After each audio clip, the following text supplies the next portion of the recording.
energy of electron in quantized orbit of hydrogen atom. Dear students, हमने quantize radii of hydrogen atom निकाल ली.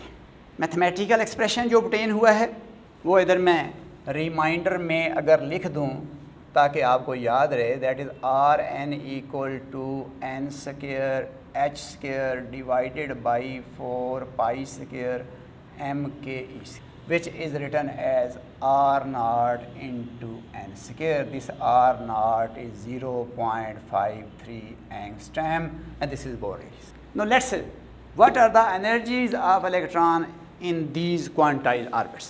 कि पहले orbit में electron की एनर्जी क्या है, दूसरे में क्या है, तीसरे में क्या है, nth में क्या है. अब बच्चों उसी तरह से हम इलेक्ट्रॉन की एनर्जी कैलकुलेट करेंगे इन nth state, n mean 1 2 3 so on, और वहाँ से हम किसी भी अलाउड डिस्क्रीट स्टेशनरी स्टेट्स के अंदर इलेक्ट्रॉन की एनर्जी कैलकुलेट कर सकते हैं. अब बच्चों इलेक्ट्रॉन रिवॉल्व कर रहा है अराउंड द न्यूक्लियस, इलेक्ट्रॉन की मास है, इलेक्ट्रॉन की वेलोसिटी है, इट मीन्स इस इलेक्ट्रॉन की काइनेटिक एनर्जी है ड्यू टू इट्स मोशन. लेकिन इलेक्ट्रॉन इलेक्ट्रिक फील्ड के अंदर है, और अगर कोई भी चार्ज पार्टिकल इलेक्ट्रिक फील्ड के अंदर हो, it must possess electric potential energy. तो इसका मतलब है इलेक्ट्रॉन की काइनेटिक एनर्जी है ड्यू टू मोशन, इलेक्ट्रॉन की पोटेंशियल एनर्जी है due to the field of the nucleus. It means इस इलेक्ट्रॉन की अगर हम टोटल एनर्जी निकालें nth स्टेट में तो काइनेटिक और पोटेंशियल एनर्जी का सम है. So energy of electron in nth state that is equal, this is total energy of electron in nth state, it is sum of kinetic energy in nth state and potential energy in nth state. Kinetic energy classically half m v square लिखी जाती है, तो चूंकि nth state है तो V N का square बच्चों लिख दिया है. अब question is that what is the potential energy of electron. अब पढ़ कर आए हैं किसी भी चार्ज पार्टिकल की पोटेंशियल एनर्जी अगर आपने निकालनी है तो पार्टिकल के चार्ज को इलेक्ट्रिक पोटेंशियल से मल्टीप्लाई करना है. तो इट मीन्स ये जो पोटेंशियल एनर्जी ऑफ इलेक्ट्रॉन है ये कैसे निकलेगी, charge on electron multiply electric potential at the electron position. कि इलेक्ट्रॉन जिस साइट पे है, जिस पोजीशन पे है, वहाँ पर पोटेंशियल की वैल्यू क्या है. बच्चों ये जो पोटेंशियल होगा ये उस एक्सटर्नल इलेक्ट्रिक फील्ड का पोटेंशियल है जिसमें इलेक्ट्रॉन मौजूद है. इट मीन ये न्यूक्लियस का पोटेंशियल है. इट मीन ये इस प्रोटॉन का एब्सोल्यूट पोटेंशियल है ओवर हेयर.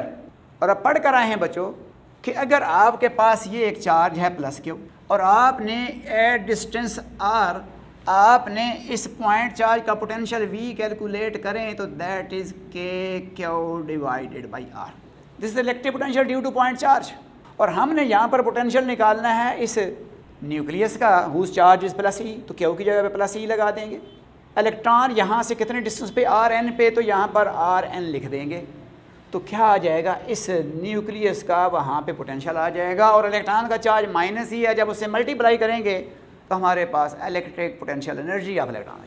तो electric potential energy of electron अगर हम लिखें तो that is half m v n square. ये तो काइनेटिक एनर्जी है. इलेक्ट्रिक पोटेंशियल एनर्जी अगर हम लिखें तो charge on electron minus e and potential of nucleus is k e divided by r n.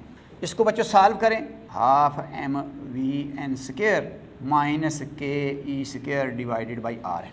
अब बच्चों जब हमने क्वांटाइज रेडियाई निकाले थे, सेंट्रीपिटल फोर्स और इलेक्ट्रिक फोर्स को कंपेयर किया था, तो वहाँ पर बच्चों मैंने एक इक्वेशन लिखी थी कि जिसको मैंने बताया था कि एनर्जी कैलकुलेशन में हम यूज़ करेंगे. वो इक्वेशन क्या थी, वो इक्वेशन ये है कि जो सेंट्रीपिटल फोर्स है m v n square divided by r n that is equal to k e square divided by r n square.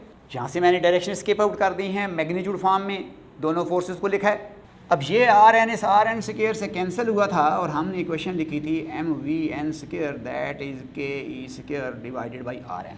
इसका मतलब है एम वी एन स्क्वायर की जगह पे हम ये वाली वैल्यू यहाँ पर पुट कर सकते हैं. तो अगर ये वैल्यू पुट करें हेयर हाफ और एम वी एन स्क्वायर की जगह पे वैल्यू पुट कर दें k e square divided by r n minus k e square divided by r n, you get the result here. अब this is half k e square over r n and this is 1 k e square over r n. और जब half में से 1 minus करेंगे, 1 बड़ी value है, half छोटी value है, तो जब हम 1 में से हाफ माइनस करेंगे you get half with minus sign. तो यहाँ पर हम -1/2 अगर लिखें तो k² divided by Rn। So this is the energy of electron in nth quantize state.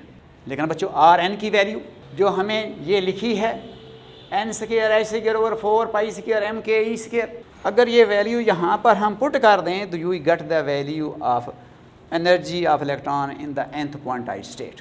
So putting the value of Rn here -12 k² divided by Rn की value बच्चे put करें n² h² divided by 4 π² mke², और इसको arrange करें you get the answer here total energy of electron in state that is -2 π² mk² e⁴ divided by h² into 1/n²। अब बच्चों इसको ज़रा चेक करें, -12 ke², तो ये 4 π² mke², ये उलट के ऊपर जब आएगा तो ये 2 इस 4 से कैंसिल होगा, ये बन जाएगा 2 π², ऊपर m आ जाएगा, ये k और k² हो जाएगा, e² और e² e⁴ हो जाएगी, नीचे h² आ जाएगा और into 1/n²। No look here again this is a constant except the value of n। So En equal to written as -E0 into 1/n²। This is the energy of nth quantized state of hydrogen atom. Now, what is the value of n? What is the value of E0? Where E0 is 2 π² mk² e⁴ divided by h²। इस value को calculate करें बच्चों। अभी जब हमने R0 की value calculate की थी, तमाम कांस्टेंट्स की वैल्यू हमने लगाई थी। k की वैल्यू हमें पता है, e की वैल्यू पता है, m की वैल्यू पता है, h की वैल्यू पता है, पाई की वैल्यू हमें पता है। तो अगर वो वैल्यू दोबारा पुट की जाएँ you get answer here 2.17 10⁻⁻18 joule. और अगर आप इसको इलेक्ट्रॉन वोल्ट में कन्वर्ट करें 2.17 10⁻⁻18 divided by 1.6 10⁻⁻19 you get value in electron volt and the answer will be 13.6 electron volt। इसका मतलब ये जो E0 है इसकी वैल्यू 13.6 इलेक्ट्रॉन वोल्ट है। अब हम किसी भी अलाउड स्टेट की एनर्जी कैलकुलेट कर सकते हैं। अगर हम n की वैल्यू यहाँ पर पुट करें you get the quantized energies of electron in hydrogen atom, और वो न्यूमेरिकली अगर हम देखें तो वो वैल्यू क्या हैं। Look here on the board putting the values of n जो कि 1 2 3 सो ऑन हैं। E1 अगर हम कैलकुलेट करें तो it is -E0 divided by 1² it is mean -E0 it mean -13.6 electron volt. E2 की वैल्यू कैलकुलेट करें -E0 divided by 2² it is -E0/4 and if you solve it it is -3.4 electron volt.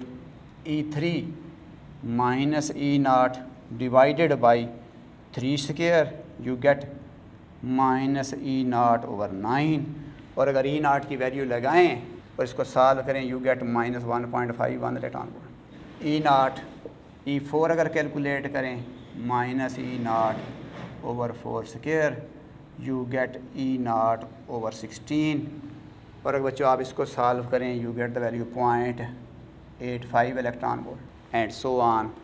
आप किसी भी allowed state की energy calculate कर सकते हैं। इसका मतलब जब तक इलेक्ट्रॉन इस स्टेट में रहेगा एनर्जी यही रहेगी, जब तक इस स्टेट में रहेगा एनर्जी यही रहेगी।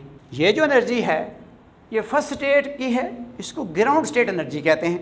This energy is known as ground state energy. This energy is known as excited state energy. This is also excited state energy. This is so on, all are excited state energies. This is ground state energy. This is actually first excited state of hydrogen atom. This is second excited state of hydrogen atom. This is third state of hydrogen atom. It means कि जो first allowed state है hydrogen atom की उसको ground state बोल रहे हैं, energy को ground state energy बोल रहे हैं। जो सेकंड ऑर्बिट है, थर्ड ऑर्बिट है, सो ऑन, बाकी जितने हायर ऑर्बिट हैं वो एक्साइटेड स्टेट्स हैं और corresponding energies excited state energies कहलाती हैं। In general energy of electron in n state is minus E naught over n square. N आपको बच्चों बताया है प्रिंसिपल क्वांटम नंबर है। अब अलाउड वैल्यूज़ ऑफ एनर्जीज़ जो लिखी हैं हमने वो क्या बता रही हैं, और से देखें एनर्जीज़ क्या हैं, डिस्क्रीट्स हैं। तो इसका मतलब है energy of electron in hydrogen atom इस, बच्चों ये न्यूमेरिकली वैल्यू जितनी भी हमने कैलकुलेट की हैं ये हाइड्रोजन एटम की। इसी तरह से बाकी जितने और एटम हैं उनके ऑर्बिट के रेडियाई भी क्वांटाइज्ड हैं और करस्पॉन्डिंग एनर्जीज़ भी क्वांटाइज्ड हैं, लेकिन न्यूमेरिकली उनकी वैल्यूज़ ये नहीं है। फॉर एग्जांपल अगर आप हीलियम की क्वांटाइज्ड एनर्जीज़ निकालते हैं या quantized radii of allowed stationery states निकालते हैं तो वैल्यूज़ तो क्वांटाइज्ड ही आएंगी, लेकिन न्यूमेरिकली वैल्यू डिफरेंट होंगी। मसलन E1 minus 13.6 electron volt, it is for hydrogen atom, not for all atoms. E2 minus 3.4 electron volt, it is for hydrogen atom, not for any other atom. अब ये तो हो सकता है माइनस 3.4 इलेक्ट्रॉन वोल्ट किसी allowed state की energy किसी दूसरे एटम में हो सकती है, लेकिन एट लीस्ट सेकंड स्टेट की नहीं होगी। It may be in the third state, fourth से, लेकिन ये नहीं हो सकता कि माइनस 3.4 इलेक्ट्रॉन वोल्ट हाइड्रोजन की भी सेकंड स्टेट की एनर्जी हो और बाकी किसी और एलिमेंट के एटम की भी सेकंड ही स्टेट की एनर्जी हो, क्योंकि बच्चों को बताया है कि elements are identified by their spectrum. तो चूँकि स्पेक्ट्रम उन एनर्जी की, उन रेडिएशन की एनर्जी को स्टडी करना बोलते हैं जो एटम रेडिएट करता है। और एटम कब रेडिएट करता है? जब इलेक्ट्रॉन ट्रांजिशन करता है एक स्टेट से दूसरे स्टेट। तो अब जाहिर है हर एलिमेंट के एटम का स्पेक्ट्रम दूसरे से डिफरेंट है, तो इस mean energy state must be different. लेकिन इस नेचर में हाइड्रोजन का एटम कहीं पे भी है और हम उसके क्वांटाइज रेडियाई निकाले, क्वांटाइज एनर्जीज निकाले, you always get the same answer. So, radii of hydrogen atom are quantized and energy of electron in quantized radii is also quantized. Numerically written as minus E naught divided by n square. अब बच्चों minus sign का मतलब क्या है, इसको ज़रा understand करें। Minus sign का मतलब ये है कि जो इलेक्ट्रॉन न्यूक्लियस के अराउंड रिवॉल्व कर रहा है वो बाउंड है। It can not escape from the nucleus unless this amount of energy is supplied. जब तक ये एनर्जी नहीं देंगे इलेक्ट्रॉन न्यूक्लियस से एस्केप नहीं करेगा। अब अगर इलेक्ट्रॉन ग्राउंड स्टेट में 13.6 electron volt energy required to escape that electron from the nucleus of hydrogen atom. अगर इलेक्ट्रॉन फर्स्ट एक्साइटेड स्टेट में है, इट मीन सेकंड ऑर्बिट में है, 3.4 electron volt energy is required to escape that electron from the nucleus. तो ये minus sign क्या show कर रहा है कि इलेक्ट्रॉन को न्यूक्लियस से एस्केप कराने के लिए इतनी अमाउंट ऑफ एनर्जी रिक्वायर्ड है।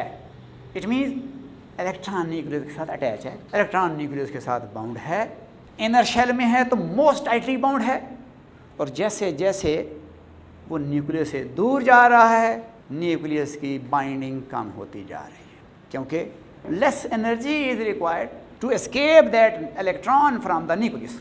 अब बच्चों इसको देखें, माइनस 13.6 ये ग्राउंड स्टेट एनर्जी है, ये फर्स्ट एक्साइटेड स्टेट एनर्जी है, ये वैल्यू उससे बड़ी है, न्यूमेरिकली छोटी नज़र आ रही है, लेकिन माइनस साइन का मतलब है ये लेस नेगेटिव है, ये मोर नेगेटिव है, it is least energy, this is higher state, this energy is greater than this. अगर आप ये कैलकुलेट करें कि ये एनर्जी उससे कितनी ग्रेटर है तो इसमें से वो माइनस करें, यू गेट 10.2 इलेक्ट्रॉन वोल्ट। इसका मतलब है कि इन दोनों एनर्जीज़ का जो डिफरेंस है दैट इज़ 10.2 इलेक्ट्रॉन वोल्ट। इसका मतलब है जब हम इलेक्ट्रॉन को ग्राउंड स्टेट से एक्साइटेड स्टेट में लेके जाएंगे 10.2 इलेक्ट्रॉन वोल्ट तो पहले ही उसको दे चुके होंगे, अब बाकी कितनी चाहिए उसको न्यूक्लियस से एस्केप कराने के लिए, that is 3.4 electron volt. So if you want to escape the electron from its ground state in hydrogen atom, you must need 13.6 electron volt. If you escape electron from the first excited state of hydrogen atom, you must supply 3.4 electron volt. And if you want to escape electron from the second excited state of hydrogen atom, you must supply energy equal to 1.5 electron.